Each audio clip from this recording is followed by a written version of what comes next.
Hey guys, Michelle from OG Rose. I'm so excited and honored to have Bethany Tabor with me here today. And we're going to be talking about art and technology, social media. We'll get into a lot of different things. Mhm. So I'm really excited and thank you so much for your time, Bethany. Thank you, Michelle. It's so great to be here. I'm really excited. Yeah, me too. I've been thinking a lot lately about art and expression because I really enjoyed your conversation with Javier and I took a lot away from it and like jotted notes down. And one of the things that I've been thinking a lot about is art's role in culture, like its bigger purpose, but also like what is its purpose in a personal, intimate way. And I think about the idea of it being expressive and an expression and something something you brought up is experimentation. Sorry, Mhm. experimentation as well. How art is a great place for that. And Mhm. um, I kind of wonder, like, it kind of makes me think about the fact that there's something very subjective and personal about what one calls art or how one is going to express, and that's really beautiful. And I think we really should hold more space for that. I wish that there was more conversation around everyone's like potential for creativity and how beautiful that is, even if it's just, I think people think it's funny. It was since I was a child, I always loved art. Probably one of the things I wanted to be when I grew up was an artist. I'd always want art supplies, and I ended up doing like dance more so as like the form of art, which I think you also danced as well in your Mhm. background. Okay, and so for me, it's like there's something about being very tied very closely phenomenologically to the expression and being a dancer. Like it's you, and it's very, there's a lot of obviously technical choreography, but then there's Mhm. also the raw, just improvisational dance. And I guess what I'm thinking about with expression is this idea of it being, very, very related to this something personal. And and yet somehow like the things that people create from their personal experiences and processing becomes like art that then becomes almost structurally visible that people see iconically. Like if we think about art, you know um, moving into galleries, moving into like, public spaces and things like that. And so it's like it is, but suddenly now it's going to be seen by a lot of other people and it's going to be consumed by a lot of other people in a sense. And so in a way, it makes me think that like, yes, art is for yourself in a way, but it's also for others. And Mhm. I wonder kind of like what's the sort of the sweet spot of understanding that dialectic where it is Mhm. it is your subjectivity, but there's something about, I don't want to say objectivity, these words can be very tricky and overly dichotomized, but Mhm. there is something where you, like I was talking with Sam Willman and we were talking about how different architecture will make you feel a certain way. Like why Mhm. does a room have a certain ambiance because of the lighting or whatever it is, like there's flowers on the table or there's different things that kind of create a different ambiance or like if, and you would want that for certain things. Like she brought up a rave, you want overstimulation and lights and like all of that. So there's something about the fact that we all have a generally a sense of like, oh, that feels hospitable or cozy. This Mhm. feels um like off-putting and uninviting. So it's funny to me because I'm like, this is very weird. We have subjectivities, but we have these general kind of like things we can all resonate with as humans that are aesthetic.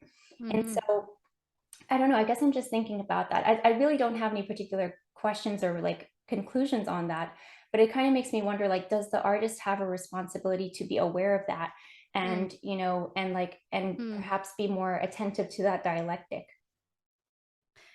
Yeah, it's interesting to frame that question in terms of the role of the artist. When as you were speaking, the thought that kept coming up in my head is whenever I think about the relationship between aesthetics and humans, I think about the philosophy of Hannah Arendt. Oh, yeah. And she, in her book, The Human Condition, she specifically talks about art and about aesthetics. She she essentially, when she attempts to define the human condition, she breaks it down into three categories of the conditions of all life on in this universe. In reality, there's labor and work and action, and Mm, those are sort of hierarchically ranked in her mind. And every living thing partakes in labor to sustain its own life. Plants, animals, humans. A plant will engage in the labor of photosynthesis, turning sunlight into its own food. Animals and humans hunting for their own food and working to create shelter or whatever they need, doing labor to sustain themselves. And then there's work in the sense that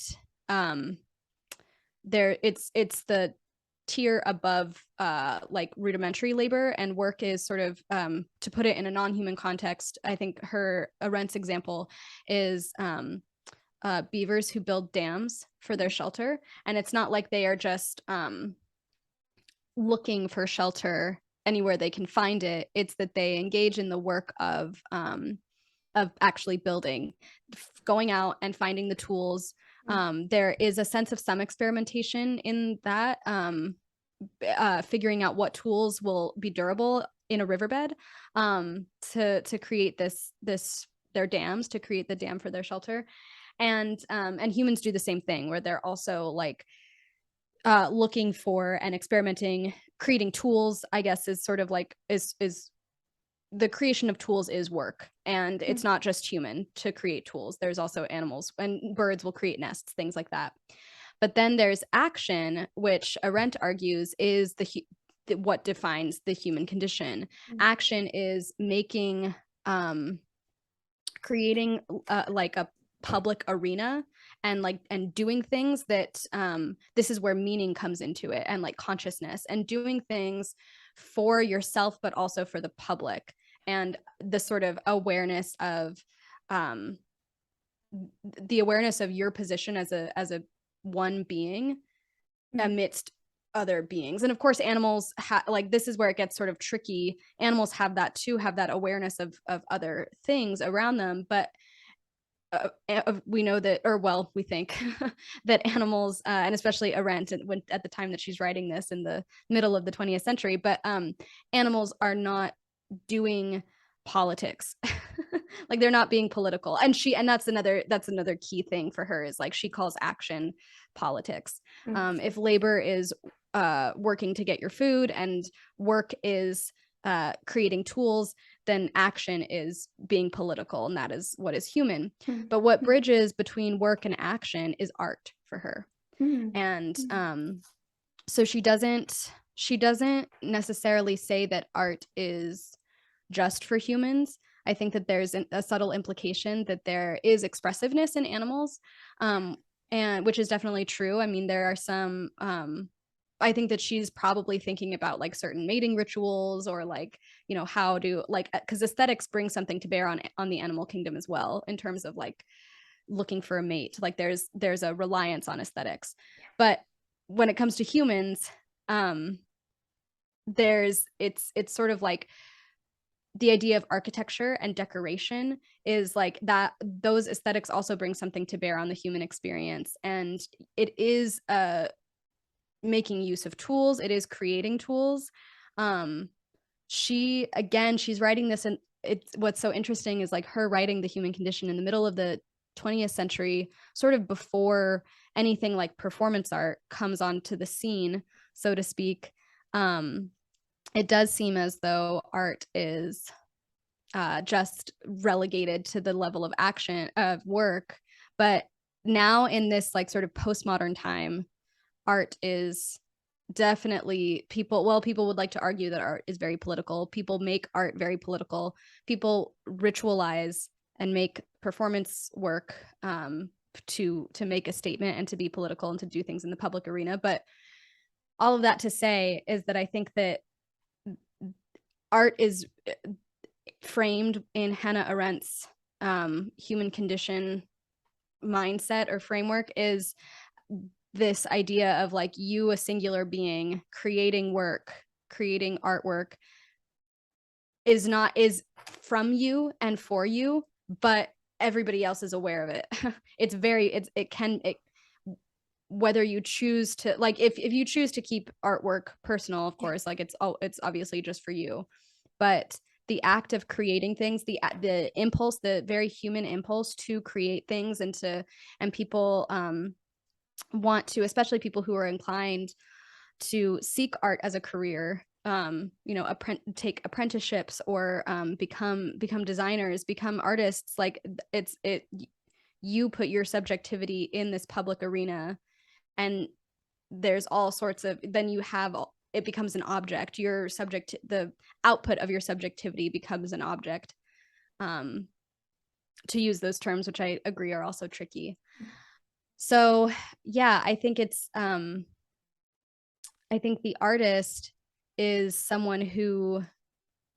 um someone who maybe fundamentally understands this role of art in our lives as this like bridge between just rote sustaining sustenance of life, and then into the realm of like bringing meaning into life. I think that the artist knows that there's a connection to be made there, knows that there is, and all of us have this impulse within us, whether we choose to be artists or not. But we know that aesthetics is this bridge between like everything that makes us animal and living, and then what the key thing that makes us human. That was really great. That was so well said. I love that. I love hearing more from Hannah Arendt as well. She's a wonderful thinker, and Yeah, I'm really yeah. happy you brought her up.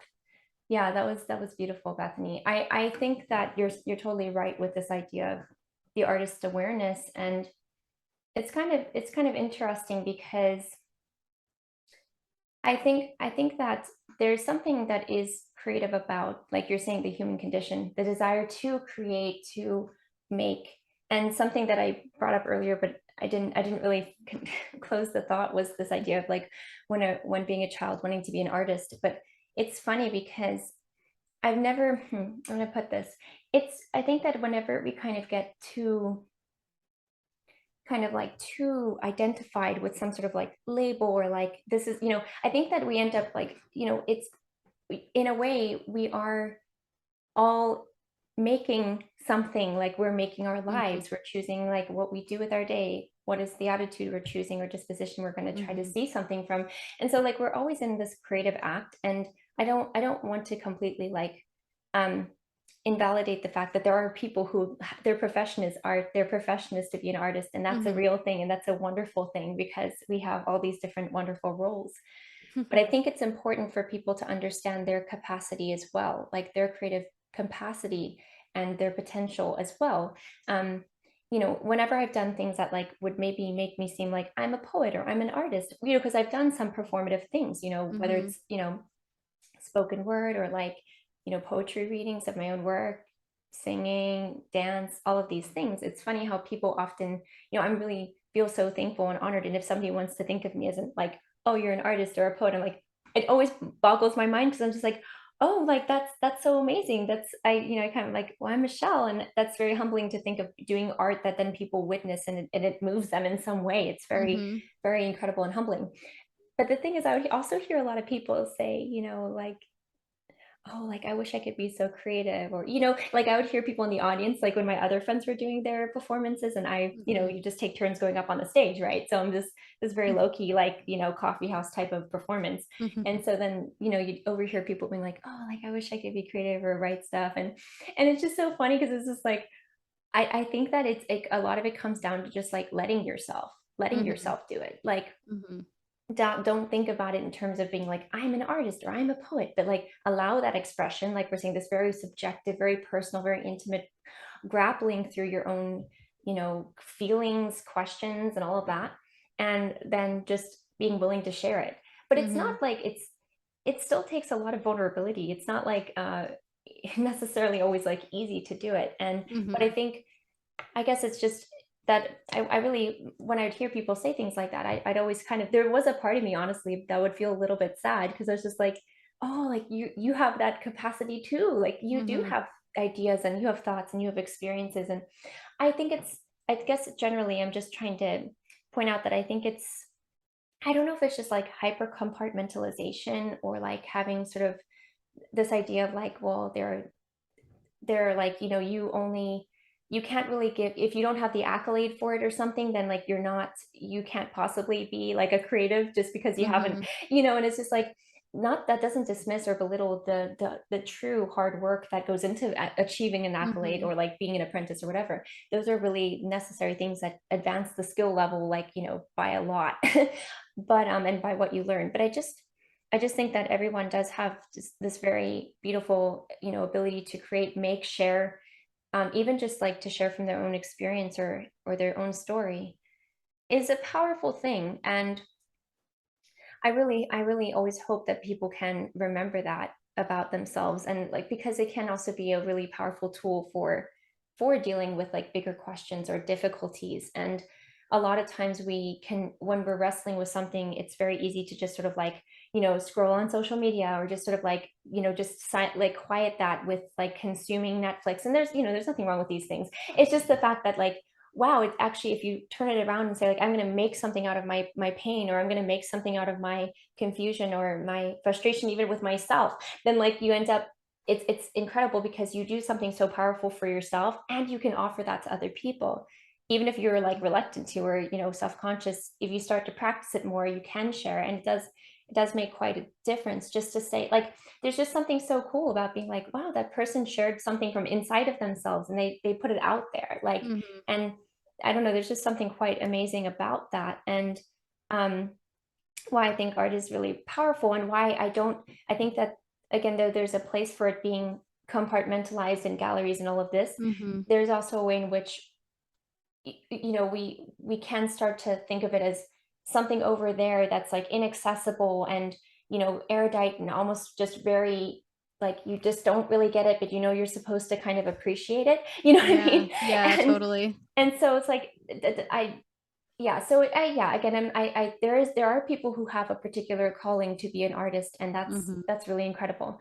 But the power of creativity in art itself, and I guess I'm talking mostly about intrinsic motivation, is like Yeah. something you care about doing that is personal to you, and you actually go after it in some capacity. You may Right. never end up really sharing it, but funny enough, even if you do it in a personal way, it ends up usually really enlivening a person. So then they offer other people an enlivened person, right? So that can Mhm. be somebody who will offer something that they're learning about, even. So Mhm. I don't know, a lot of thoughts there, but kind of thinking on like this Yeah. level of like, what is it, what is it to be like, what is art in our lives, really? So Yeah. And I think that what happens when people have the very reflexive thought of like, I wish I could be creative, or yeah. like, which is an implication of what they're implying is like, oh, I can't be creative. Like, I can't be like that. So therefore I'm not creative. And therefore it creates a Hmm. desire in me or something. I think that comes from too much authority given to institutions. Whereas I do think that there's institutions and organizations like galleries, museums, whatever, should be the bearers of standards, as you say, to advance the field and to make sure that people are to give sort of external motivation Yeah. to be true to a craft and to be to advance yourself technically. I think that you can hold a standard. An institution can hold a standard, but the institution should never be the authority on the what like it should never be the authority on when or how any individual makes art. Um, holding, you can. I I always say that I studied art history because I was just like a failure at studio art, which a lot of art historians will say that. Um, but it's also like, for me personally, it's also very true. Like, I have absolutely no hand-eye coordination when it comes to like drawing something that I see, and and so I'm never gonna say and because of that, because I respect the standards that an institution holds, I would never want to necessarily see a figure drawing that I've done in a museum, but that doesn't but I don't hold that as an authoritative statement for myself.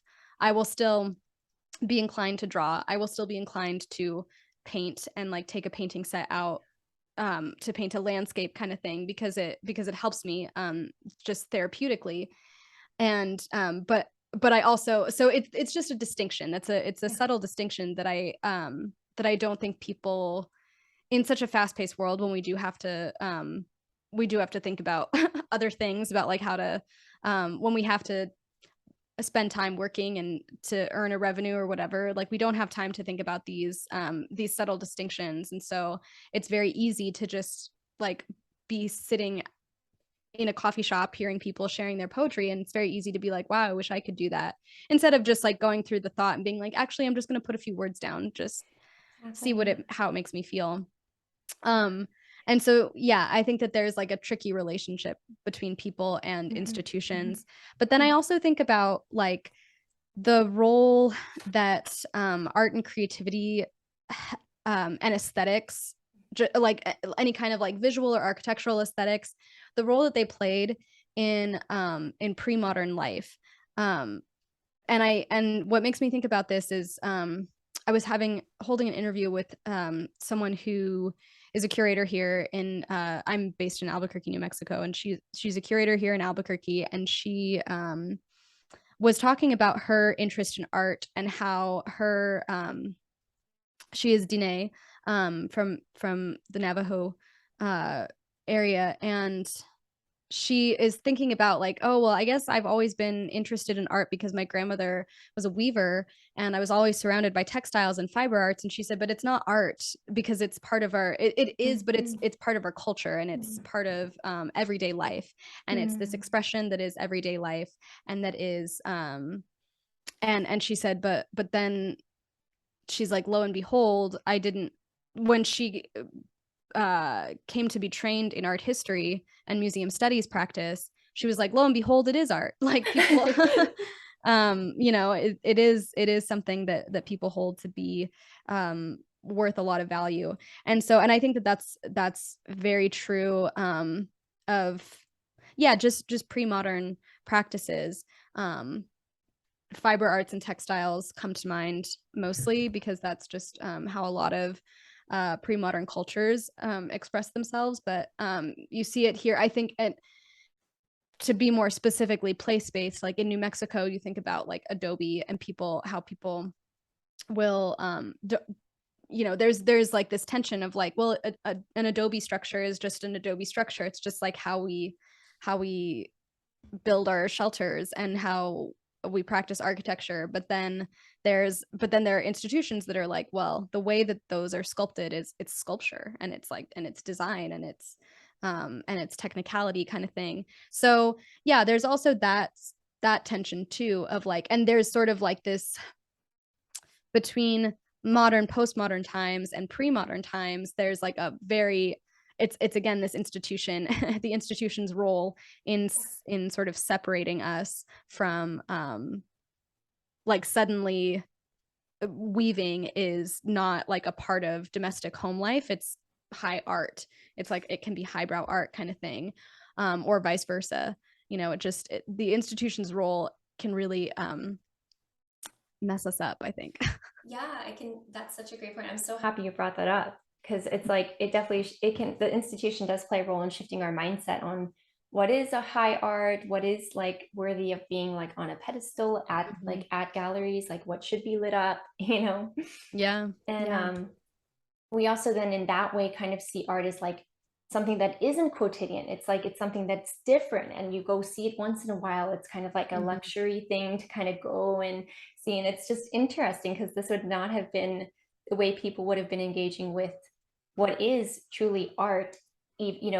Like you're saying, textiles, vases, jugs, tools, even themselves are a type of, like, there's something really related between like, technology and art. Those, even in like the etymology of the word and technique, this is all like, these are actually things that are very highly related. And so, and I'm always like, I'm like obsessive nerd level on like wordplay and such, love words. And Yeah. like, I just think it's so funny that now we have a lot of artificial things, artificiality, that kind of in a cyber type of sense that we have now in the quotidian, that is like the new arts, like that's art's kind of reincorporation back into the daily, in a sense. Because that's something I've been thinking a lot about, is just how so yeah, basically just like the art of the artificial. But honestly, like, artificial is, we can see artificial in the if we think about it more broadly, like in a way, like even a hammer could be considered artificial because you could just like use your fist or something like Yeah. that. Like, Yeah. so there are like broader ways to think about that term, but we certainly are in a particular age of like the virtual, that type of artificial, Mm-hmm. the transcending of phenomenological space that is the new artificial. Um and I think like that I wonder about this because it's kind of like you're saying pre-modern would be art was kind of in the everyday.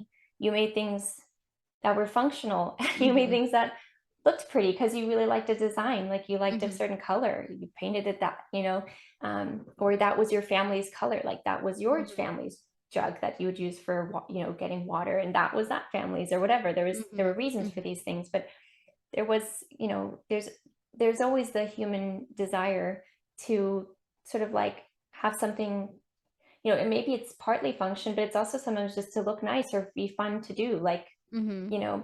I was reading an article about like prehistoric art and how a lot of handprints were like children sized, Mm-hmm. and how like the the pigmentation was like blown on, essentially like dust, like, and so Mm-hmm. it had to probably be adults and children, so it's like this family Mm-hmm. activity to do this. And I just thought it was really cool to read about that, and how people just, it's like there's this desire to kind of like make something there that Mm-hmm. wasn't there before, and then make it there, Mm-hmm. and put Mm-hmm. it there and take a part of yourself and see it, Yeah.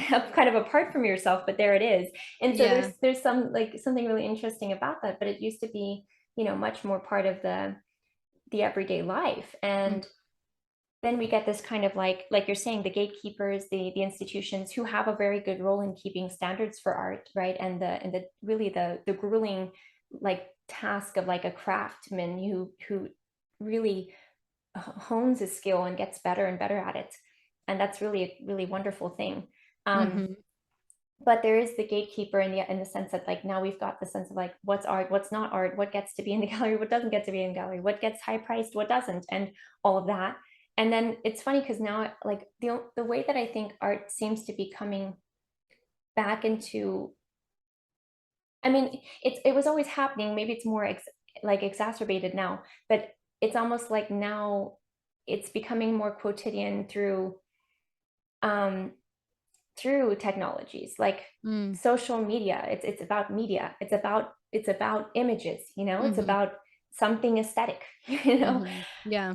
so in some ways that's great, because then maybe we do tap into that like innate creative desire and make it more accessible for people to do, like tap into their creative vibes or whatever, and kind of Mm-hmm. just like Mm-hmm. find a place for that.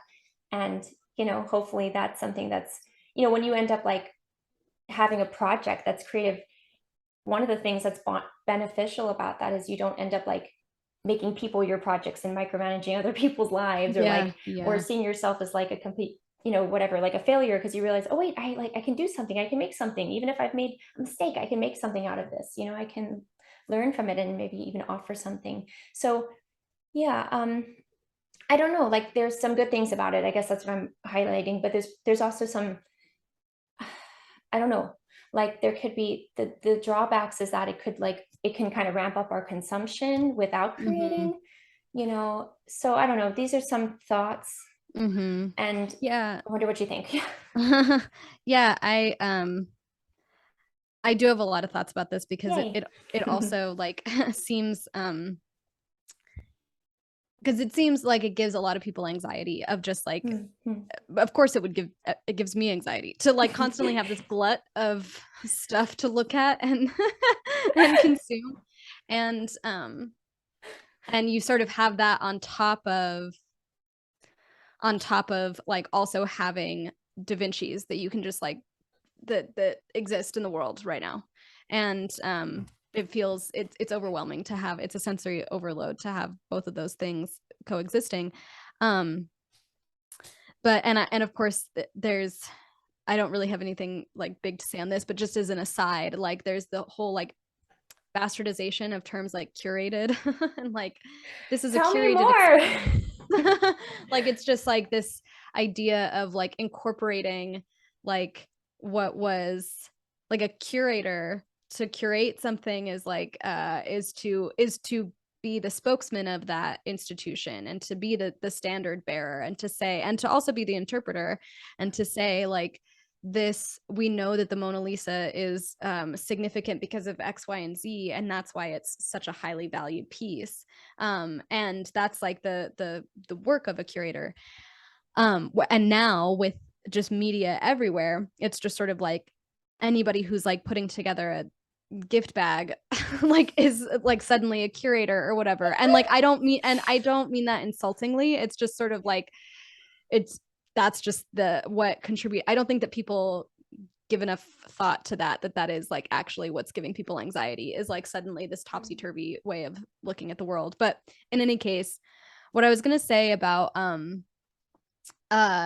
this sort of leads into a larger point, what I was going to say when you were talking about like the quotidian, like jugs, rugs,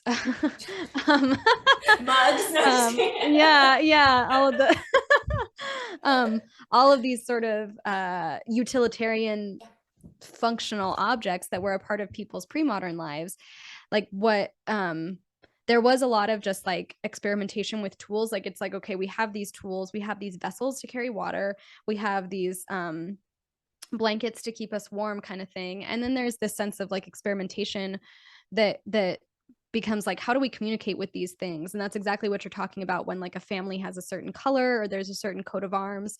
The aesthetic elements to these utilitarian tools becomes the way of communicating, because like there, and you get into semiotics with this, like there's the color red stands in for strong and dangerous and like fierce, and the color blue is a symbol for tranquility and peace. The color purple becomes a symbol for royalty, things like that. And so then you have these like aesthetics start to transcend the mundane or the utilitarian, the function, by having these elements of design that communicate something specific. And it's always really to studying like color theory is super interesting, just because like color theory has like a very scientific mode. Like there, like certain colors do affect us, do affect our brains in very specific ways.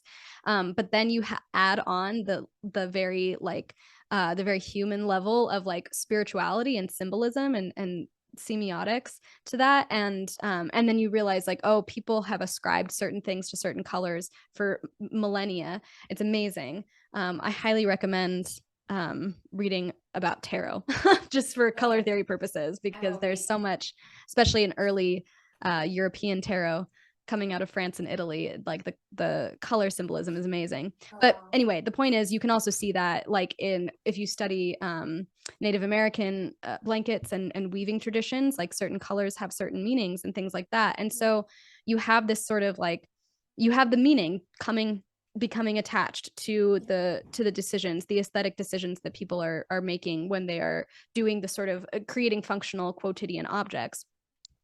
And I think that it's sort of there, it's a step-by-step process. You have people who are creating tools, the tool serves a function, but then once the tool becomes really accessible and really quotidian and really mundane, then you have this sort of like experimenting and meaning making that adds a certain aesthetic layer onto it. And then eventually you get to a point where then you're creating things like the Mona Lisa, or you're creating you get into perspective renders. And I think that what we're seeing now with social media is sort of like this moment where there's just like a lot of experimentation and not a lot of meaning making yet, because it's so new. Photography is still so new in human history, and then to have a camera in your back pocket at all times is extremely mind-blowing, and it's so nascent.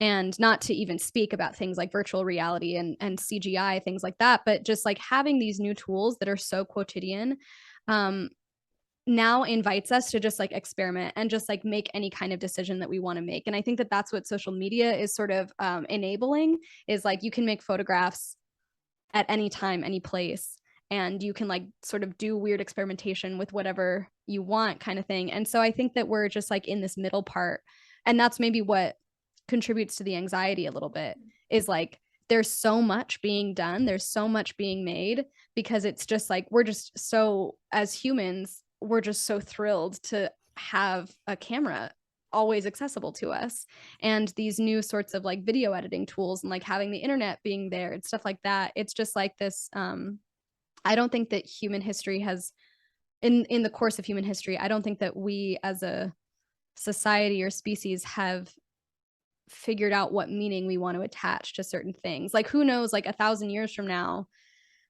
like someone's Instagram story, like, you know, someone, the way that someone weaves together an Instagram story is going to eventually have some sort of meaning 1,000 years from now, when people like are thinking about like pre-postmodern or whatever, you know, that gets a little bit too crazy being speculative. But I think that we're just in the experimentation phase on a larger scale. Oh, that's really interesting. Yeah, I like that so much. Thank you for what you shared. And I think like that, yeah, it's interesting because that definitely feels resonates a lot with the fact that like there is this potential, right? Like there's this just, you know, like just even think about like how many filters you could potentially use Yeah. on like a selfie or like a picture you take, you know, and it's just like I think that's both really, like you're saying, very ripe for experimentation. I think too, it's the copious amount of content out there is what's hard to sometimes, you know, basically like sift through the deluge and sort of understand where what is the meaning of it. And but we do still find our ways, right? We find the things that kind of we gravitate toward and we maybe revisit and revisit, and they become kind of like it's almost like they're like places you frequent, you know, or like, you know, the your it's like your cafe, the place, like my when my Yeah. twin sister and I lived in Spain, we had this cafe that we would go to, I don't know, almost every day. It was like on the same street as the school we went to, and Cafe Marlem, and it was just this little Italian man ran it, even though it was in Spain. And it was just it was like the spot we'd go to, you know. And there were other little spots like that throughout the city, but it's just like that with either an account you follow on Instagram or something like that, you know. Yeah. There's something about what they're doing or what they're saying that you gravitate toward, and you kind of come back and revisit. And I think of stories often as like storefronts, you know. It's like what somebody Mm-hmm. putting out in their storefront, and they kind of keep in your periphery, so then if you want Mm-hmm. to, you can click and see what they're doing, what they're up to, what they're wanting to share. And I think that's very interesting because um like there's something about the potential is that it's really great because it gives it gives a lot of tools to create, but there is also the possible default of consuming and just scrolling because, well, like you said, like we're all living lives with lots of responsibilities, trying to make a Yeah. living or raising kids or, you know, making dinner. What am I making for dinner? And so, Yeah. you know, then you're just like it's kind of that time of just sort of unwinding and whatever, just sort of vegging a bit. And so, but I did a recording on the concept of scrolling and how perhaps if one is starting to feel too much in a vegetative state, they can kind of like try to balance out their time. Like for every X Yeah. amount of minutes I spend scrolling, I'm going to use that amount of minutes to literally just jot down some lines for poetry, do a little sketch, whatever it is, you know, Mm-hmm. do some improv dance, like, or whatever, you know, write a letter to your grandmother, like just something that like is like take your stamp and you're doing it. um but it's kind of interesting to me too, though, the language that is used for scrolling, because it makes me think of scrolls, like we our new scrolls is the scrolling. And so but Mm-hmm. it's endless. It's like scrolls had this definitive, you know, beginning and end. They might be really really long, but there was kind of like it was all a narrative. But we've got this Right. fragmentation of scrolling too. It's different, just totally, you know, one post might be something really great and happy, the next is really sad, the next is, you know, something that's coming Yeah. up. It's very interesting because we have this, it takes more discernment to understand like what narrative is being like sort of created here, or are we're kind of seeing it more in sort of like blips of different things. And that's Yeah. okay. It's just different. It's just totally different than I think we used to be in terms of what we were consuming and how we were consuming things. um but yeah, I mean, the fact that there's so much potential does, I think, I just think about it personally. That's always been something that would be one of the biggest hindrances for making, is because I'm like, but I could make it 100 different ways. Like, how can I Yeah. possibly decide on like which way I want to say this or which way I want to make it? And now we have even more potentials and more options and more editing Yeah. tools and apps. And it's like, which is great, but it's also like, how, where do I even, and I don't know, some people may not struggle with this as much. They're more decisive and they just know what they want to do. But like when you've got so much, if you're maybe leaning on the side of like just less decisive or whatever, harder time making decisions, or overthink what people might think about it or something, then it can be very, it's almost even more frustrating because you have all these options to make, but yet you're like, I don't even know. Do I just like flip a coin, or like, does this look okay? Or what? You have to really have a deep sense of like, I think this is good. I did my best. I like this. I'm going to put it out there and hope for the best, Yeah. or like, just, I'm just sharing. So I don't know. Potential is such a wonderful thing, but when there's it's almost like something that Sam Wilman brought, like talked about with architecture and stuff, is like the Goldilocks zone, right? Like, too little, there's too much, or there's too little, you need the right amount of like kind of engagement with potential to be able to actually make something or actually do Mm-hmm. something and not get like paralyzed or stuck, you know Yeah. um anyways, those were just a couple of things that came to mind for me with social media. Yeah. Yeah. It's I think that there was such a, again, it's all so fast, and like in terms of the tools that are being made and that are being like accessible by almost everybody on earth, is there's the time between having something and having time to experiment with it is getting shorter and shorter. And so Yeah. that's what makes it super overwhelming, just in general. And I think that I think that it's making people more indecisive, probably because I don't think that for how much we have available at our fingertips, we're not like, and it's how much we have available at our fingertips is increasing exponentially, but our capacity for discernment has stayed the same or even decreased a little bit, because there's not a lot of um, in the education system now, there's not really time to reflect and to like be in touch with yourself and who you are and what is going into your choices and why, what are your motivations. I feel like that was way more present, um Oh yeah. before in pre-modernity, Hmm. really, and sort of uh yeah, the easier when life became easier thanks to tools, like it just became easier to like passively consume things. It became easier to, and I don't and I think that progress is really important. Like I don't want to denigrate that, um but there, like, education and the education system became like a system of constant striving and constant movement, and not a lot of reflection, not a lot of time for reflection was given, in addition to not a lot of, like, almost no focus on play, like recess is like 40 minutes per day. Like you get two little breaks, and Yeah. that's really bad because so much of play is reflection, et cetera, et cetera. But yeah, I think that just like having everything available to you and then having a decrease in the time that is given um for your own personal reflection is just like it's a bad recipe, and it makes things um it can make things really stormy, and that is what is like that's what's scary about, and what is very anxiety inducing about social media to me. Whereas I think like um I mean, I can't make like such a huge claim as to say like the ultimate remediation for social media anxiety is to just like give yourself more time to reflect. But like, because that's like it's aspirational and ridiculous. But I kind of stand by that. Like it's just like there's a way to make these tools work well in our lives and in the interest of human progress. Um, but it just like it can't be this passive consuming. I think that it's a really excellent suggestion to like for all the time that you spend consuming something, other people's creativity, like you should be doing something creative for yourself. I mean, I think that that's a great remediation. um because you can't risk losing your own sense of creative impulse.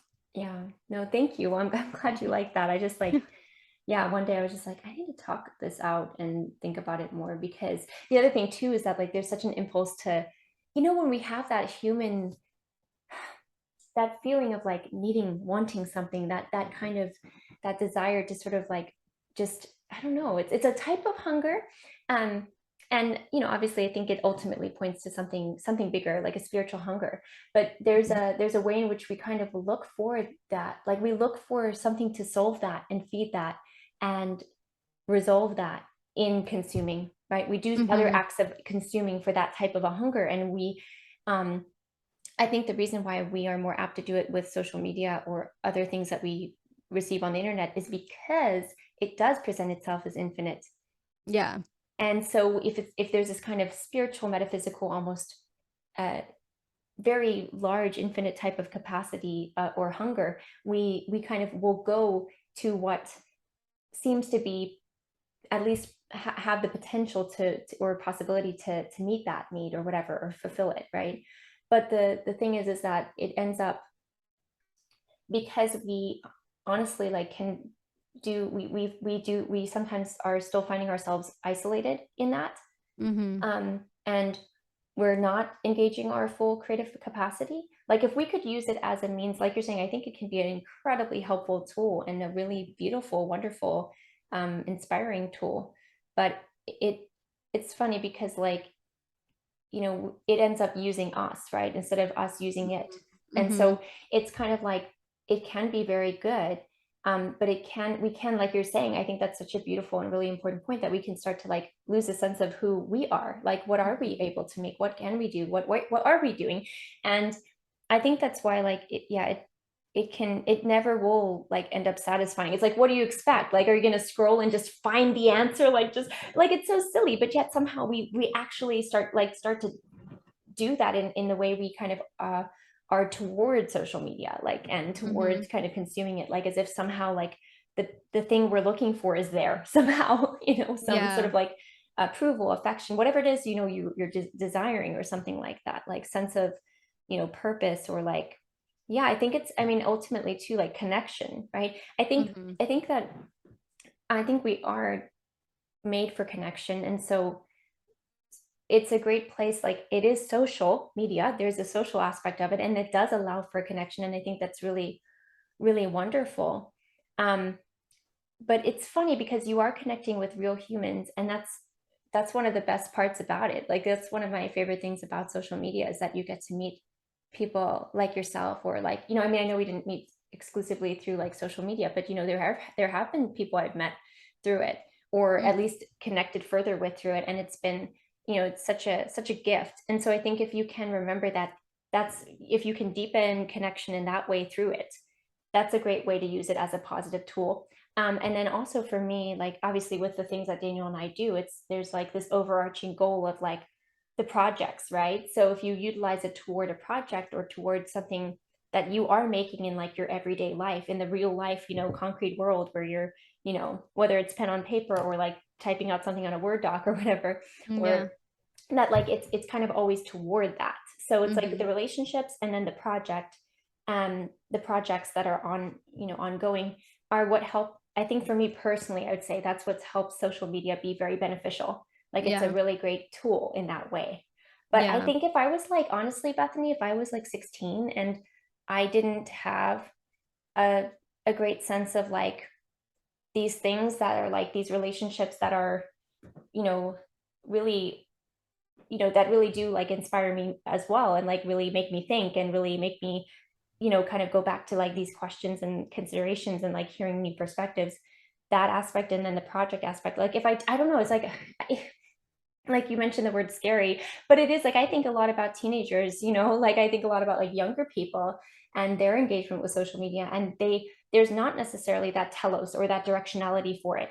It does boil down to kind of like, you know it can end up just being more about consumption, and then it's very time consuming, and then it also Mm-hmm. consumes you, because yes, like probably teenagers have like connect with their friends through it and stuff like that, but like what is it that is the what are we generating as conversation, you know, like Mm-hmm. what's the substance in those conversations? And I'm not saying like there's no substance in talking about like, you know, what did you have for breakfast, or like, are you ready for the quiz on Friday? Like there's a place for that, but Mm-hmm. it's we it's like the discernment that you brought up, which is so important. I'm really thankful you brought that up, and it's such a good point. It's hard to discern, like, should we be talking right now or shouldn't we? Can't we always have the possibility? Yeah. So like, when should we, when shouldn't we, and like, is, and if we don't, then we don't feel like we're connected. Because see, I did this other thing that I haven't published yet, but it's kind of on this idea that we have severed communion from communication now. It's just how it Mm-hmm. goes, and that's fine, but you have to understand that these things are apart. So now we rely on like explicit communication to feel the affect of communing. It's Mm-hmm. because Mm-hmm. you don't have all the other stuff, like, just, you know, you and me just sitting in a room like working on our own stuff, but we're near each Yeah. other or something, you know, you don't Yeah. have that. And you see that trying to be created through social media too, where people just have work hours and like they'll be around each other. But it's also hard too, because you are kind of, so anyways, you just have to recognize it's a different ball game. It's a different ball Yeah. game of communication, and it's very wonderful. And if you recognize it for the fact that it's different, and the fact that it's, again, like, it should be something that is actually like building something bigger, and building, whether it's really beautiful friendships, you know, and the work that you all are doing and encouraging each other to do, those things that can make, again, make social media a great thing. But without those orienting principles, it can become, you know, it can become murky on what, you know, on what exactly, like, is it doing, for, is it making people's like lives better or not? And the Yeah. fact of the matter is like, I yeah, so it's always like a bothness, right? There's always like trade-offs and pros and cons to everything. So there's good in it, but you have to, I think there's just that, you have to have that discernment in order for it Yeah. to be able to be used in a really great way. um Yeah. so, and one last thing I'll say, and then I want to hear your thoughts. But like this idea of communion and communication being separate, it is hard, because like then it also gets into this idea of, you know, hearing back from somebody or not, and there's all these, like, there's all this etiquette, and, you know, this like, ability to kind of like give reactions and response, but you, it's kind of a symbol for your reaction. You know, Yeah. it's not like your Yeah. actual facial reaction. And then if like the people can see sort of kind of what's going on, and they know that you probably have stuff that's happening, but in the same in the same phenomenological space, there'd be a lot of the nonverbal, and Yeah. the Absolutely. nonverbal that's not able to be there. So there's a lot more room too for miscommunication or misunderstanding. And that's hard. That's difficult, especially when it's, you know, somebody you care about, and you, it's hard if there's miscommunication. But fortunately, because you have the explicit communication, you can always work it out, like, hey, are we good? Like, let's, is there something Yeah. wrong? Totally. Like, let's work it out and, you know, resolve it. But it's just, it's hard. We're kind of like, we are not given the fullness of our senses to make sense of these conversations and make sense of our engagement as much. So we have to just be more discerning, I think. Yeah.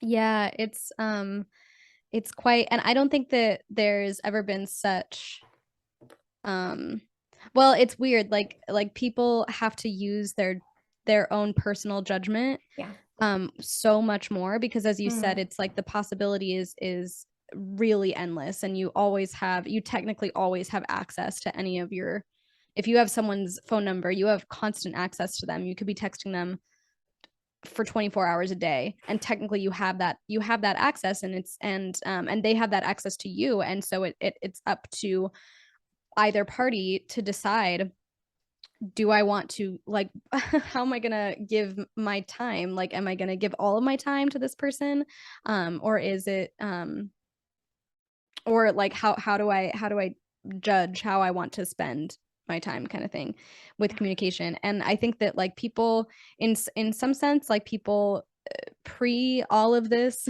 pre social media, people had a better sense of judgment, because they had concrete decisions that they had to make every single day, based on based on their work, based on their family, what they had to do to sustain their lives. um but then they also, in terms of things going on globally, they didn't really have as much agency as we do now. And so, Mhm. like, now you also, with social media, you have to make judgments about for your own life, but then you also have to make judgments about, like, you have to be discerning about the media that you're consuming, just in terms of global news, and also what kind of commentary you want to make on that, and what kind of because there's the other thing about like people, you hear about people applying for jobs and then having offers rescinded because that some like tweet that you quote in 2012 or something is like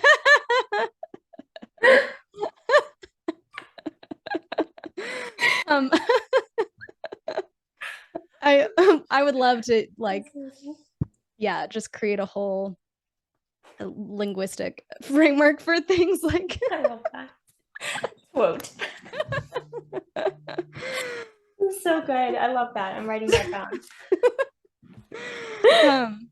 But yeah, essentially like people can dig things up on you years back that was like a really like stupid decision that you made. You weren't like, going through these, you weren't thinking about all of the potential domino effects of your communications.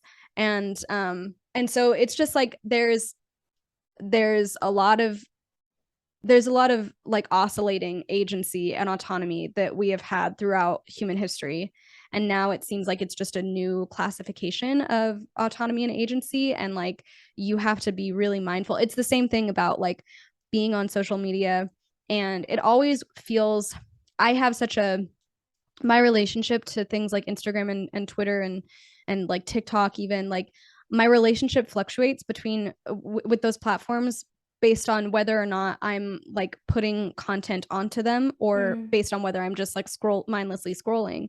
And I feel so much worse when I'm like, when I can feel that I'm like having that addictive sense where I'm just like, okay, just one more like scroll, or like let me just keep like looking for that thing that is gonna like make me fulfilled or whatever, like the one piece of information that's gonna make me want to like close the app or whatever. That always feels horrible because it's just like an overstimulation. It's just like I'm like, it's like eating when I know I'm full but still consuming anyway. And but whereas like when I do feel more in touch with myself, I feel like I have things to say. I feel like I have a joke that will hit, like with so much of TikTok is just like really hilarious like memes. And if I feel like I have something to contribute, like it's great to be on it because I'm on it for a purpose, and I know that purpose, I'm in touch with it. Yeah. I know what's behind my decision. It's just to like say something, sometimes smart, sometimes profound, most of the time just silly.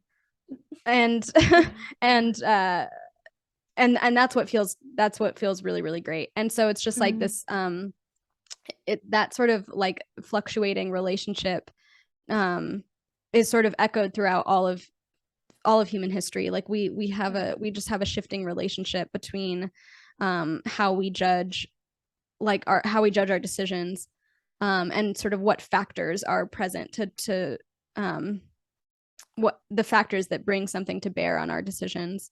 It's just like we're just in a time of major shift.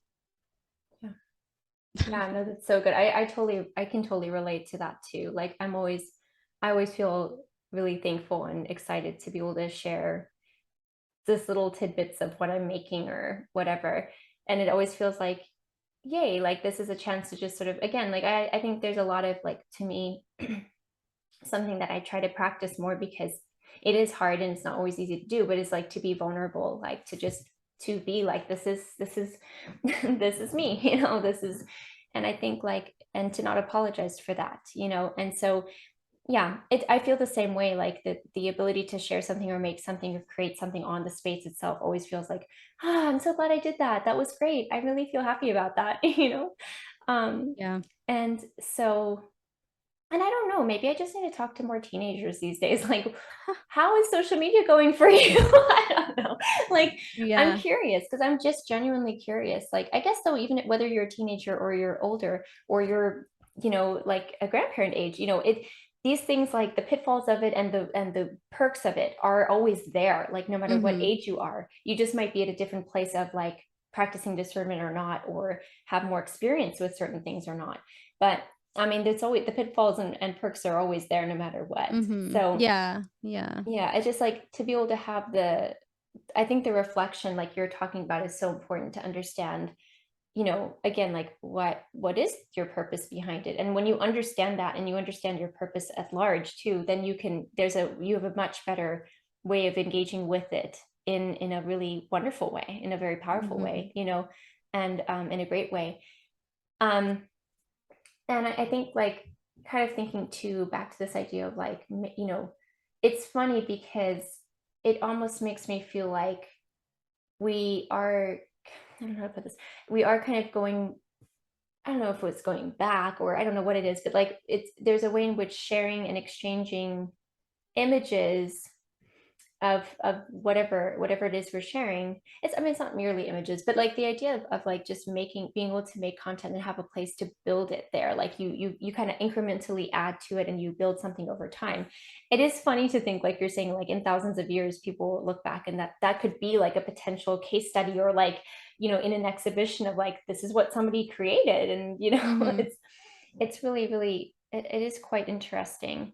um and I was thinking too about just like, I think, you know, though you said that like maybe it's not just about this, but I do really think though the that the idea of like discernment, reflection, I mean, it does seem to come a lot from that, right? Like, where does our discernment come from? It's a tricky question.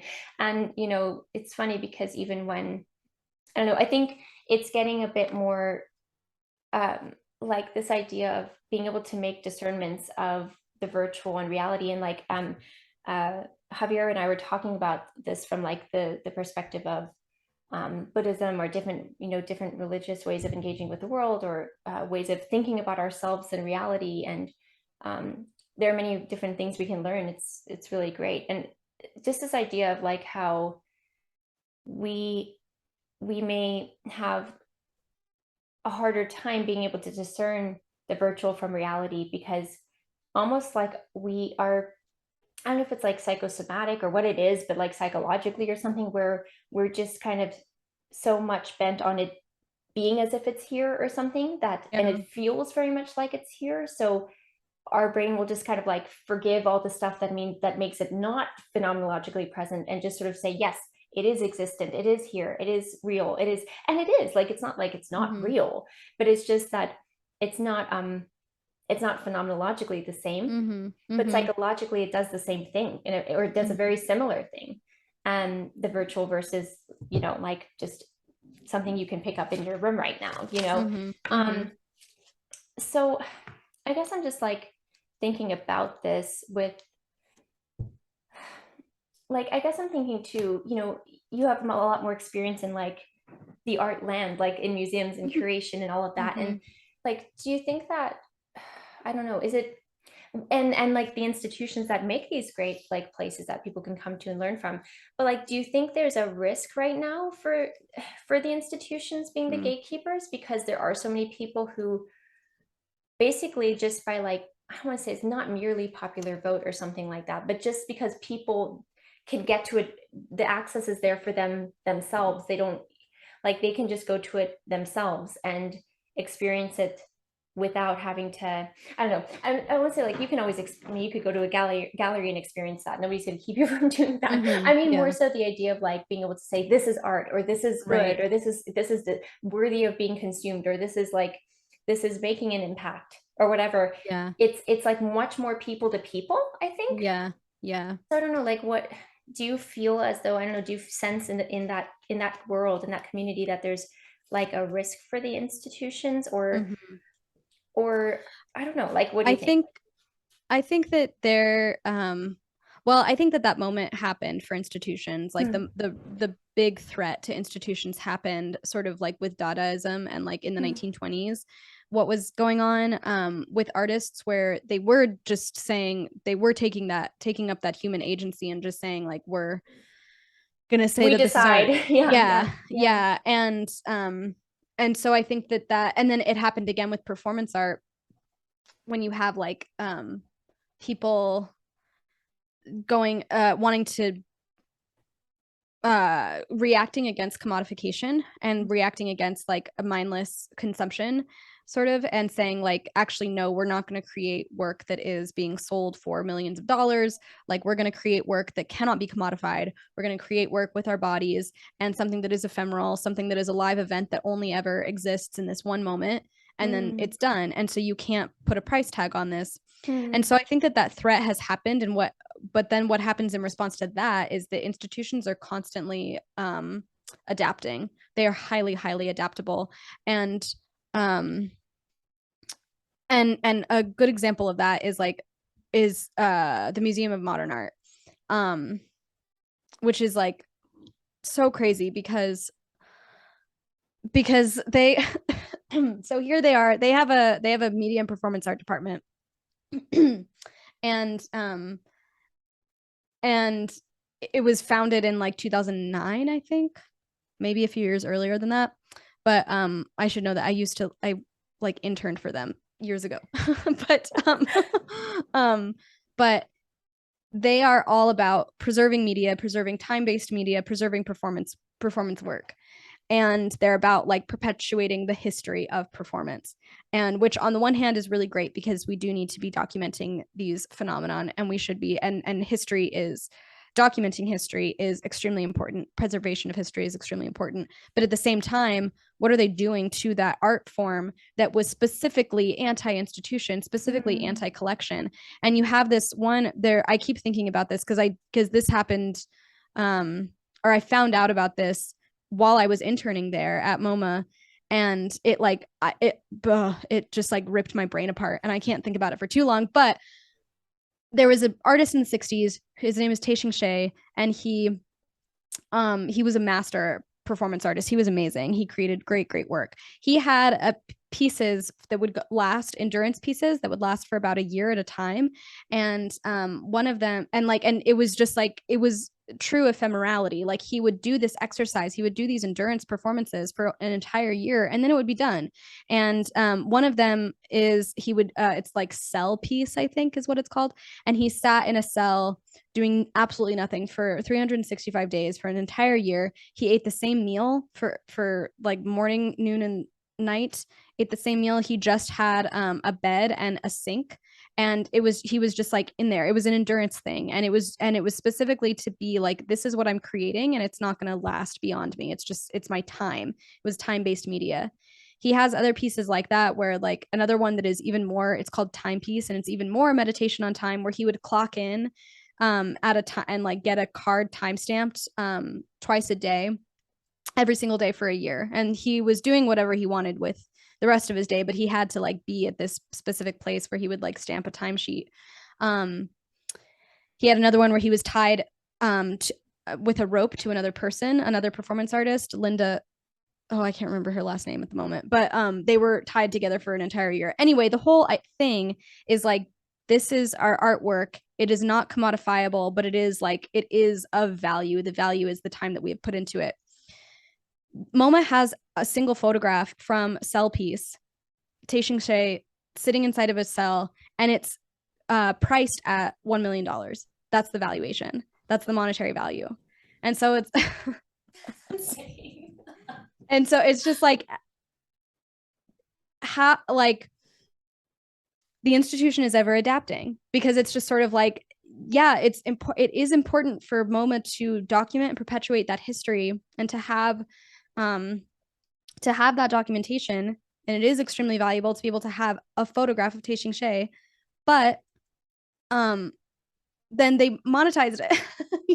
And they put a monetary value, and that's what's crazy. And so I think that there's like the threat to the institution has always been there, but they are always like adapting. The other thing that was really intriguing to me while I was there, and it's always going to be interesting to me, because it's like this department is like very thriving. They do reenactments of pieces, performance work, and stuff like that, and which feels a little bit better than to me than just showing like video and photograph from things, because the video and the photograph become commodities. I think that reenactment is probably the most desirable way to document performance art, because it preserves the ephemerality as well as maintains the history of the work. But in any case, there's like people, it's people have already said, people know that it's possible now to just define art as they want it to be defined. And the institution now knows it too. And the institution is sort of like building up tactics to combat that. And the institution is just always going to like maybe find a way to gatekeep and to like hold authority maybe. And to commodify things. I mean, if these time-based works are supposed to be non-commodifiable, well, MoMA got got its hands on a photo and priced it at $1 million. So I don't know. That's amazing. Wow. I think that thank you so much for sharing. That is truly mind-boggling. It's hard to even wrap my head around that. Like a single photograph of $1 million. It's like so much money. Yeah. But I think you're making a really great point that like about the institutions adapting and just kind of like finding a way to still exist. And I think that's perfectly fine. Not like in my opinion on it matters, but like the fact that the matter is there are institutions, and as long as people ascribe to them or want them to be there, like they'll be there, you know. And even if like the artists don't, you know, like they say like, you know, middle finger to the institution, we're gonna just like do our art outside and you'll never commodify this, you know. It's like, you know, they can go on and do that, and then the institution might, you know, sneak a picture and like, you know, and then Yeah. and it's just like, yeah, it. And the thing is too, like there are people who feel much more able to do what they are called to do as an artist in the institutions. Like they feel that is their place. Like that's what is going to be, you know, in a sense like best for them. And that's great. And I think you can find genuinely meaningful real art there as you can outside of the institution. Yeah. So it's just, you know, they in some ways they kind of probably like rub each other the wrong way, but then kind of like bolster each other up in that friction. Yeah. You know? Yeah. The difference between standard and authority is like if you as an artist are gonna like make a challenge to the institution and the institution like parries back, that keeps up a standard and that keeps people being creative, and it's great. But the problem is the authority, and so much of authority is wrapped up in like a monetary valuation, things like that. Yeah. Yeah, and that's always like a tricky thing, kind of back to what we talked about at the beginning. You know, it is interesting. It's always, and I found this like especially with like the work Daniel and I do with fiction, actually, the fiction writing, where it, you know, it's interesting because more established presses and, you know, publications and things like that, there are people you send your stuff to and they say yay or nay, you know. And you know, I think it's interesting because like to you know, you just kind of keep on with sort of like sending work, and you know, there you get like, you know, you'll get rejections, you'll get acceptances. It's just a part of that process. But I do think like, and I know we're kind of deviating from visual arts, but a little bit here with this comment, but I do wonder now with self-publishing becoming so much more available, easy to do, you know, just more accepted.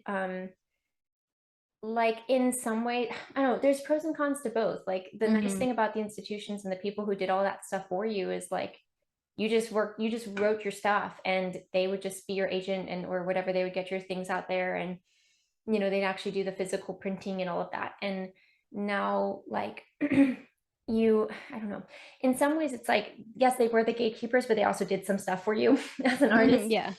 But now like you have to wear more hats, I think, as a creative, whether you're a poet or an art, you know, visual artist or a writer or whatever, or writing books or writing pieces. And you wear more hats to get it out there or present it in a certain way. But there's also the like the raw stuff, like what's the content, and people like they'll, if it's meaningful, if it's something that moves people, like they will notice, or they will want to come back for more of that, you know, or want to read that, or they or share it or whatever. And so I don't know, like it's interesting because it's a sort of like love-hate relationship with both sides, in a sense. Like both have a role, And maybe that's just simply it, like seeing this interesting like way in which they both sort of like adapt and become different and change, but still exist as time progresses, you know. And ultimately there's just going to be people who will be like, I'll only ever buy a book from an actual publishing company, because that's just, I don't know, I mean I think that would be kind of sad. You might miss out on like some really cool stuff that's not from a publishing company, but if you Mm-hmm. make that decision, you can. But then there'll also be people who would be like, just miss out on stuff that is officially from a press or something, because they're like, well, Mm-hmm. I don't want anything to do with like establishment or whatever, and they might miss out on something really. So both sides could do that to one another. I think the best of the both worlds is to be able to appreciate both. You know, there's something that both have to offer. Mm-hmm. Let's see the best in both of Mm-hmm. them. um but I do think it is interesting, because like, I don't know, I think if you're really gonna create, like, it's always interesting, because it's like, who does get to decide? Like, there's a lot of people who make art, and art is supposed to, but like there's also this idea of like some of it's going to make it or not. And it seems like so just entirely arbitrary, you know. A lot of Yeah. people like posthumously will, their work will become famous, and they never was when they were alive. Yeah. um and it's just very hard to say, and I think that's why ultimately you can never gauge your success on like how well performing is this necessarily. Like there's an element of the idea of standard, and it being like excellently done and to the best of your ability, like a real really like taking pride in your craftsmanship or something like that. Mm-hmm. But Mm-hmm. ultimately, like it sort of does seem sort of like if you're doing it for a deeper purpose and meaning, like that's everything. And you don't know exactly like, will that impact people or not? How many people will that reach or not? You know, will it end up, you just don't know. And I think that if you do it for the standard of like numbers, I don't know, I feel like it can really dishearten people or discourage people when they actually have something really great to offer and they just need to offer it. Mm-hmm. It just, Yeah. you don't exactly know where it will go. But if you truly believe in it, or feel it to be a calling, then to continue on with it is ultimately what you must do, really. And I think a lot of the great artists, like I was reading about like Picasso more, and he has some really interesting things to say. And you know, a lot of what I think people who are in this almost more like defined way, an artist this compelling, it's like this compelling feeling, they just like can't not make Yeah. make their art. And then whether that ends up boding well with the institution or not, it will just kind of depend. You know, Yeah. but they're gonna Yeah. make it anyways. Like they can't not have it coming, like oozing out of them. You know. Yeah, totally. And I think that this is what so many people, this is the root of the complaint against like algorithmic social media feeds, because what social media did was open up to having the best of both worlds, like being able to Hmm. say like, okay, like now I can scroll Twitter and I can find writers who are self-publishing, and I can also like be following press, like a press, and you know, see what next big authors are coming out of that kind of thing. And similarly with Instagram is really popular amongst curators, especially in like more like art central places like New York City, London, LA, places like that. Like curators are on Instagram all the time because they're trying to find new talent. They're trying to find people who are putting their work out there and like Hmm. and showing their work on their Instagrams. But and that's the great thing about social media. That's also what makes it feels really good to create and put things on social media. It also feels good if you're there for a purpose to find things. Like Hmm. Hmm. pre-algorithmic feeds, it was great to be a curator on Instagram because you can say like, okay, I'm going to follow like these artists. I'm going to see what they're posting, but then I'm also going to see who they're interacting with and like grow my network. Uh, Susie. So cute. um, she loves to come up here while I'm on a Zoom call. Um, but yeah, it's just like I'll grow my network by being very, again, having a judgment, being able to exercise your own judgment, being Yeah. able to exercise your own like aesthetic taste and discernment, and saying like, I'm going to grow my network. There was a network benefit or a network effect, I guess is the Yeah. term in economics, a network effect of having people share their work. And that's the great democratization of social media kind of thing. But then what happened was the algorithm, social media started testing out algorithms, and trying to say like, so the social media platforms were trying to say, well, we know what's best for you, and like as long as you, and you're not, social media platforms instituted the algorithm because they were like, you don't have to work so hard anymore, like we're going to tell you based on things that we learn about what you like, what captures your attention for whatever amount of time, we're going to internalize that, the algorithm is going to learn that, and then it's going to feed you things that we think you like. And then it's like, it's sort of like, you like stay a while, like it's just meant to hook people. It's like, stay a while, you don't have Wow. to do any work, you don't have to exercise judgment. Yeah, it's just like, We'll do it for you. Like just sit back and exactly, relax. exactly. And but that it makes it so, that's what makes it such a shitty experience. It just makes it so bad, like to have, that's what people find anxiety inducing about TikTok a lot of the time. They're just like, oh my gosh, the algorithm like knows me too well, this is super weird. And things get buried basically because of that, because then like Mm. everything is mediated when the algorithm is instituted, everything becomes mediated by the platform and the judgment of those individuals, and saying like, okay, and this is what a lot of people are complaining about right now with Instagram like pivoting more toward video content, or like Reels. favoring video content. It's like people who are painters are like, well, dang, like nobody's seeing my stuff, like I was putting my work out there, a lot of people who, or photographers, things like that, and they're like, now I have to like suddenly pivot to being a video artist, and because that's what that's favoring. And so I think that like this invisible hand of the algorithm is really what messed it up. And there was this great, for a minute there, like social media was really good because it was like, yeah, I can actually like, I can follow a select group of people, I will figure out who else to follow from them, or like make who I meet in real life, like I can get their information, their contact information, Instagram stuff, whatever. And you were able to like, you were still doing the curating. um Yeah. and That's now it's just completely mediated by an algorithm, and it's completely the control that, like so much autonomy is just stolen from us now because of an algorithmic social media feed. that's really interesting. I've never thought about it that way, where like um algorithms do the curating for you, Mm-hmm. and that really robs you of the ability to do that, or other people who are curators, like actually Yeah. curators. And the beauty of like a curator is like that they it's actually particular to their eye, their vision, that they Yeah. think other people will also be enlivened by, and they make a particular judgment based off of that. And many people, there, people who are curators are like gifted in that way, and Mm-hmm.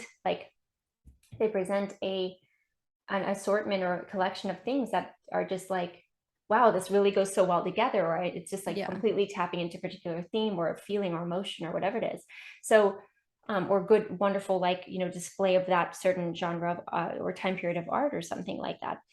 So yeah, I've never thought about it that way, but that's such an interesting way to think about algorithms as like doing the curating for you. And yeah, it's funny because like it is, a lot of it is just about just trying to get you to stay longer, right, to spend more time there.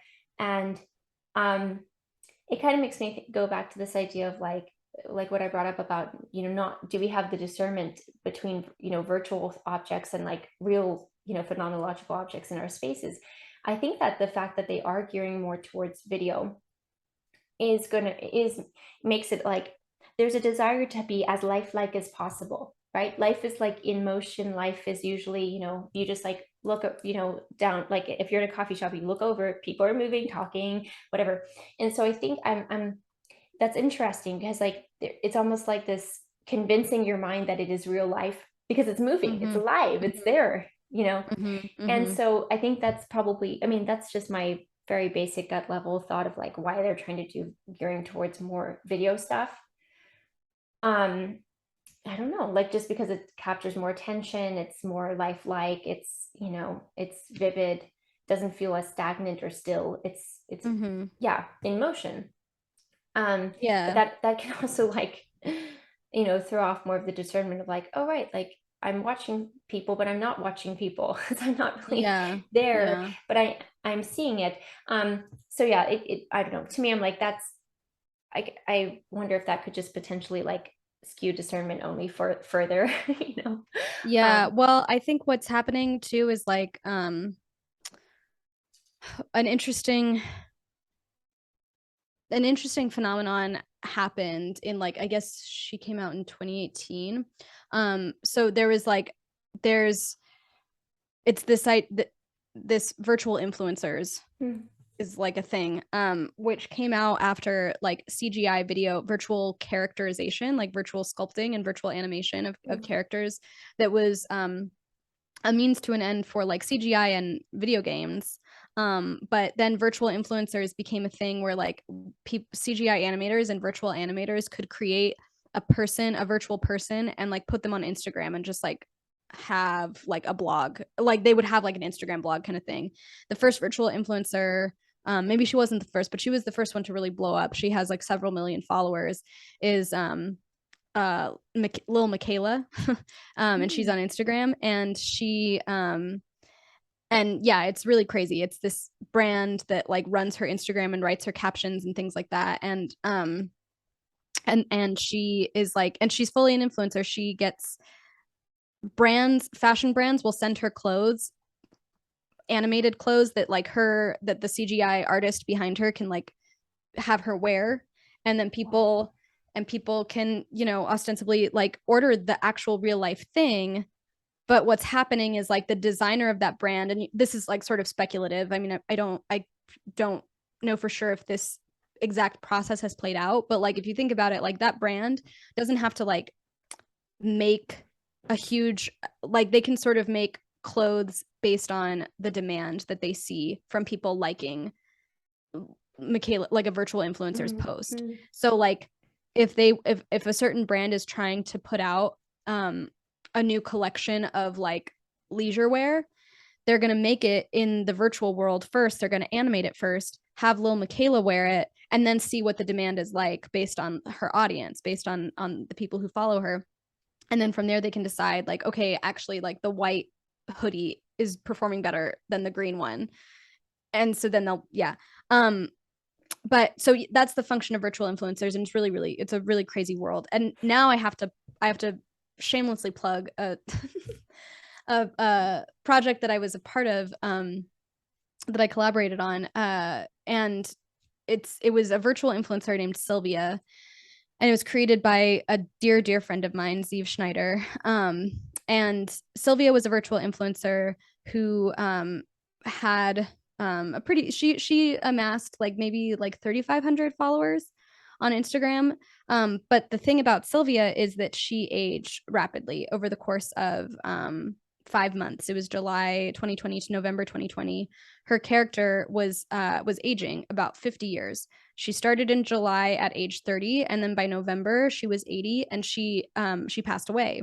And that was written into her story. This project was for a digital experimental film festival. Um, and so her story had a beginning and an end, and she passed away at the on the opening night of the film festival.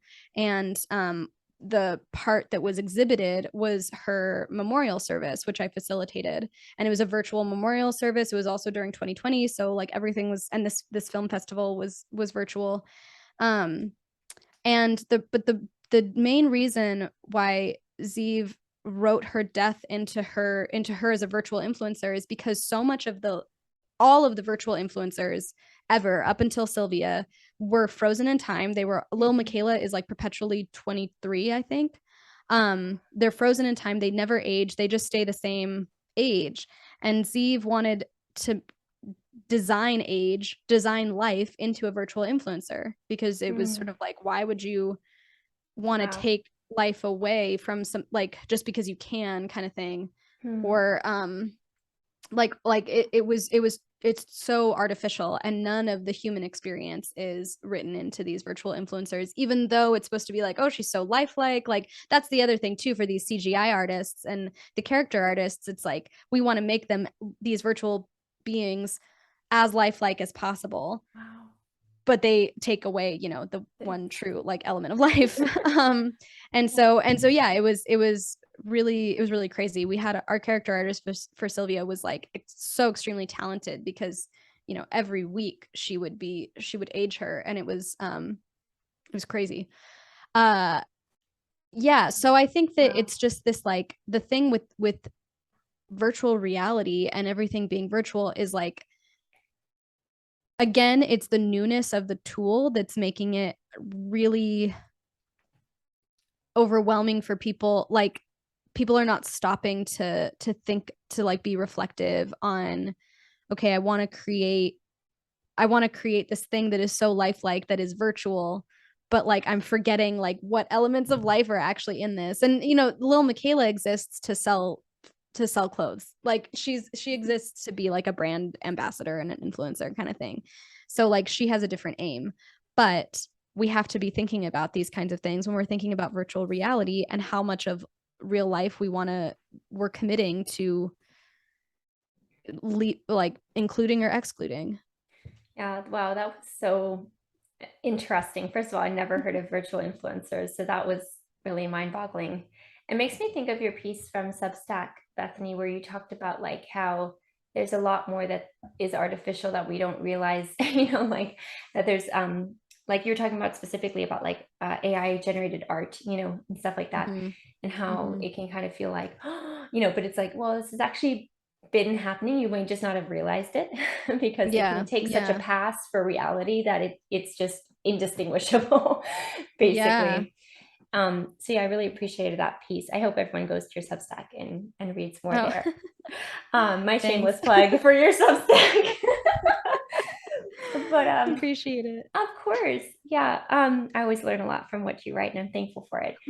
But yeah, like I didn't know about virtual influencers, and then also the fact that like this is so interesting because it's like there is this strange, we want to say that we can always discern like, oh no, we know that's not reality, this is reality, but like it gets harder and harder with time, Yeah. and it does require an insane amount of like discernment. And um also I think there's an unintended, well, there's going to be a feedback loop too, right? Whether to, like, maybe this sounds like a crazy thought, but somebody engaging with Lil Michaela for years, or think people like that, you start to think that like, oh, like aging is wrong or something, like aging Yeah. is bad, like it's, Yeah. and like we all understand like nobody's like quick to be aging or dying or anything like that, but it's just the fact of the matter is it is a part of life, like you're saying. And so how do we kind of like really allow the feedback loop to be actually enhancing and like really placing us in our human condition, in our situation, so it doesn't like contradict that or give us some sort of like illusion of what reality is and what life should be like and whatever. And that's something too that I don't remember if I may have done a little recording on this, but I think that generally speaking to filters and this idea of like not aging and stuff like that, it's like what I think filters end up doing is like they take a lot of the complexity out of the human face, like some Mm-hmm. of the Mm-hmm. details, that like the nuances of the human Mm-hmm. face. And it's like that translates, I want to say, like I think I wonder how this works on us on like a cognitive level, or like what we like, it's almost like that reflects our like, in I don't say intolerance, but our difficulty with nuance. And so we're just like, let's just smooth it over. We'll just smooth it over. It just looks smooth, it looks refined. It's not Mm-hmm. like um you can't see some of the like the nuances and the detail and the intricacies, and because intricacies and nuance is difficult, it's complex. It's like like, so I was tying these words together of complexion and complexity and stuff like that. And so Mm-hmm. it's like we I think we lose touch, quite literally, with like with our complexion, our complexity, and the nuances that are human life and part of our existence, that actually are very difficult, but also make life so profound and beautiful and particular and meaningful, right? Like Mm-hmm. meaning Mm-hmm. is found, I think, in particularity and in the Mm-hmm. intricacies and in the little things, like even the little marks or whatever it is that you know we have and share with one another in our complexions and such. um so yeah, I think that's really, it's really fascinating. And like, again, aesthetically speaking, that can be, I can only see that as like possibly causing more anxiety for people who are Yeah. fearing aging, or fearing that, or fearing not like, looking airbrushed all the time, or something Yeah. like that. Yeah. Absolutely. Well, and it's going to be the same sort of decision making as like with the accessibility of constant communication. And like it's sort of like we talked about this of like of having the ability, if you have someone's phone number, you could text them all the time, and you have to really make a decision about like what boundaries you want to respect and what boundaries you want to uphold. Like, Mm. actually, I'm not going to answer your phone after 8 o'clock at night or whatever. And like, actually, I'm going to respect that. I'm not going to text this person, in the middle of the night or whatever.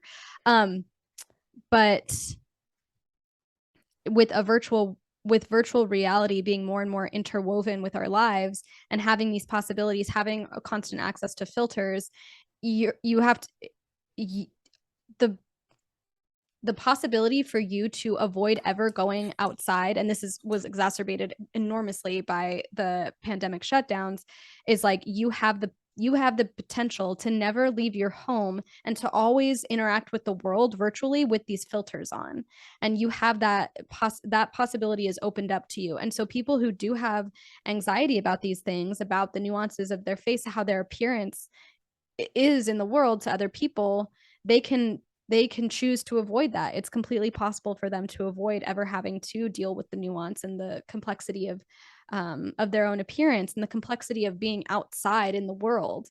And that is what is really that's what's really disturbing about this kind of stuff, is like there's all sorts of possibilities for people to avoid Oh yeah. reality and avoid the world. And um you know it can be really nice to be able to opt out and to say like, okay, I'm gonna unplug and like be isolated for like a week and go camping or whatever. But it's also like, when is that going to become, when are people, and it's not when, but sort of like because it's already happening, but like people are going to have to say like, okay, am I going to avoid reality for the rest of my life, or am I going to like face reality? Am I going to opt in and out at my whim, kind of thing?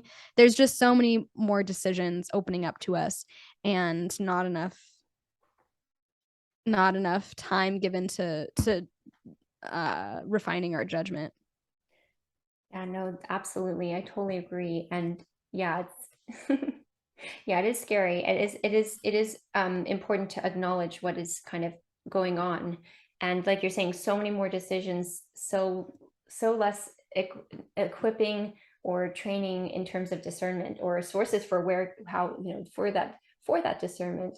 Um, and I was thinking about like, yeah, the boundaries thing really quick, like that idea of like, wow, like I could reach out to anyone at any time, or they could reach out to me. I think it makes it much more existential for us, Mm-hmm.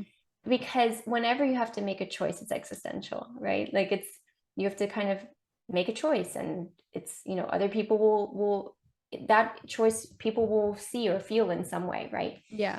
And I think like it used to, I did this whole, sorry, I keep on referring, anyways, there's this idea of like the fact that we have, it now is much more something we have to create ourselves. It's very, it's nerve-wracking too, because it used to just be like, it just used to be done for you, in the sense that like it would be these natural boundaries, like I'm a shepherd, I'm out with my sheep. Yeah. Yeah. Somebody's gonna either like find me if they need to talk to me, or carrier pigeon. I mean, you know what I mean? Like, Yeah. or we convene again when we do our meal, like Right. at the end of the evening, or like, when the other shepherd takes over for the night watch, or whatever it is. And like there's something so incredibly wild and like magical and amazing about being able to like, contact somebody on the other side of the world, and like instantly they hear from Yeah. you. It's like, or FaceTime and stuff like that. Super, super cool possibilities here, so there's a lot of good, but there is this existential question now of like, what will you do? And like, what are you deciding? And see, the thing is, when it was much more, when these things were much more vivid, like people's boundaries were already in place physically for Yeah. people before, and it wasn't necessarily your choice, because you're like, well, I don't have a phone out in the field with my sheep as a shepherd. I just don't. Yeah. And you could see, like, obviously you could know, like, oh, he went off to do that. You can see where people are located, and real phenomenological space and your Hmm. perspective and stuff.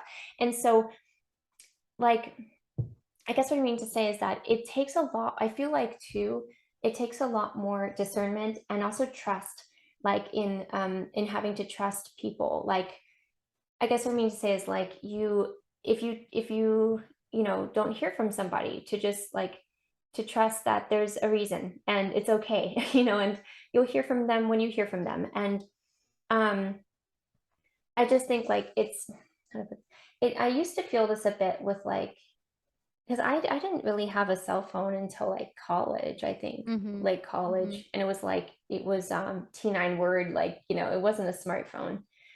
So it's just interesting because I even remember feeling this sense of, like, I wouldn't used to think about the fact that if somebody was going somewhere, I might not hear from them, and like, or that they are even arrived. But then, like, I started to feel like, oh, if I didn't hear from, like, you start to think, like, oh, I didn't hear that they arrived safely, like a family member or whatever. You're like, oh, are they Yeah. okay? Now we, like, it's very, very normal to always just kind of say, like, oh, I made it, like, and that's, it's great that we can know that the person, like, made it safely, and that's wonderful. But it's just, it changes things dramatically in terms of, like, our sense of, like, paranoia or Yeah. anxiety or, like, stress level, or, like, is everything okay? Because, like, because you could, like, literally people pretty much have this device or potential to respond or get back to you wherever they go. If they Hmm. don't, it's kind of like, oh, did I do something wrong? Or, and Yeah. I know, like, it's crazy thoughts, like, obviously that's, like, not a healthy way of thinking about it, but like, this is very human. It's very Yeah. human because you have to make a decision, the other person has to make a decision, and it's like, well, what does that mean? Because we are oriented towards meaning. We'll always Yeah. find meaning in stuff. Exactly. So we'll read into it, or whatever. And but hi, Susie. Hi, you have so many things to add. She's so Yeah, she cute. really does. She's like, I It's have like, so much, like, I've been talking this whole time, ladies. Like, don't you hear what I'm saying?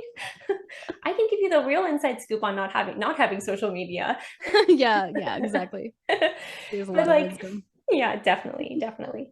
But yeah, just like that ability to, I think if you have the trust, though, like, it's going to Yeah. require more trust, I think. And I don't know if that's, like, not the best term for it or whatever, but you have to just sort of, like, trust your friends, your family. Like, if you don't hear from them, like, they're busy. And yes, like, could they potentially take 1 second while they go to the bathroom to respond? Yeah, they could, I think, as, but they're not, and that's because they're present where they are, and they're doing what they need to do. And when they can get back to you, they will. um Yeah. and so it's like, just, I don't know, and maybe it seems like I'm just trying to think of coping with, like, the fact that these things do thrust a lot of anxiety on people, because there is always that open potential. So it's like, well, what does it mean if they don't, or if they do, or if they didn't, or if they sent this versus that, or if they, there's, like, just all sorts of funny language of, like, left on scene and all of that sort of stuff. Yeah.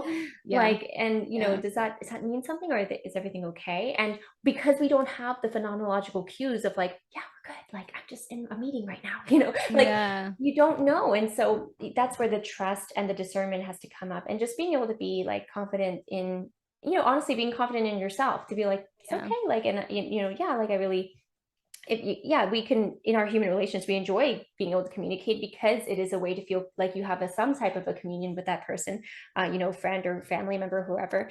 And so, yeah, but it does rely, like, you do have to kind of be at, like, more, yeah, like, just more trusting, I think. And also just, like, realize that, okay, like, that's why having projects is great too. I mean, and other stuff, obviously everyone has lots of stuff they have to attend to.